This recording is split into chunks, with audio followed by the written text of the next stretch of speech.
સુરતના શહેરીજનોને આકરા તાપ અને હીટ સ્ટ્રોકથી બચાવવા માટે સુરત મહાનગરપાલિકા દ્વારા ખાસ તકેદારીના પગલાઓ લેવામાં આવી રહ્યા છે.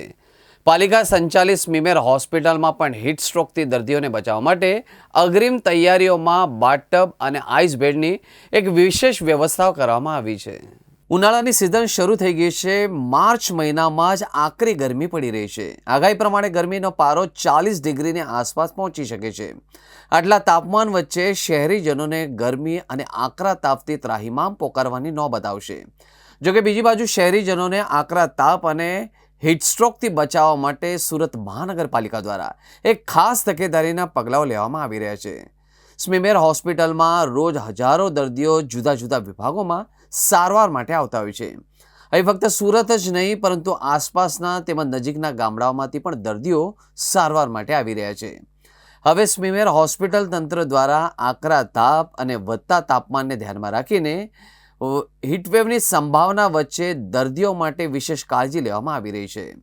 દર્દીઓને હીટસ્ટ્રોકથી બચાવવા અને તાત્કાલિક ખાસ પ્રકારની ટ્રીટમેન્ટ મળી રહે એ માટે કેઝ્યુલિટી વિભાગ બાથટબ મૂકવામાં આવ્યું છે. તેમજ આઈસ બોક્સ એટલે કે બરફની પેટીઓ પણ મૂકવામાં આવી છે. સ્મીમેરના ડૉક્ટરના જણાવ્યા પ્રમાણે ગરમીમાં જ્યારે કોઈ દર્દી હીટસ્ટ્રોક એટલે કે લૂ લાગે ત્યારે તેનું બોડી ટેમ્પરેચર નોર્મલ કરતાં પણ વધી જાય છે.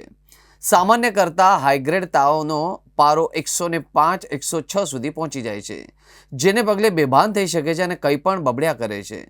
આ ફરિયાદીઓ એટલે કે જે દર્દીઓને લૂ લાગી હોય તેને જ્યારે સ્મીમેર હોસ્પિટલમાં લાવવામાં આવશે ત્યારે તેની સારવાર માટે બાથટબની વિશેષ વ્યવસ્થા કરવામાં આવી છે. मैं स्मीमर हॉस्पिटल में एज अ डॉक्टर रेसिडेंट काम कर रही हूँ सेकेंड ईयर में.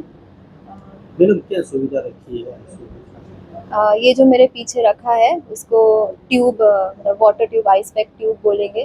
जो अभी 3 महीनों में 4 महीनों में बहुत तापमान बढ़ने वाला है, वो तो समर आ रही है, तो उसमें क्या होता है कि बहुत सारे दर्दियों का टेम्परेचर बढ़ जाता है, 102 103 104 तक पहुंच जाता है. उसमें दवाइयाँ जल्दी काम नहीं करती है, तो उन जैसे दर्दियों के लिए उनको यहाँ पे रखेंगे. ये ट्यूब के नीचे बर्फ़ रखा हुआ है और वो ट्यूब के अंदर पानी रखा हुआ है. वो पानी से इनका तापमान क्या है शरीर का बराबर हो जाएगा, तो उनको अच्छा महसूस होगा और साथ में साथ उनका शरीर भी सही हो जाएगा.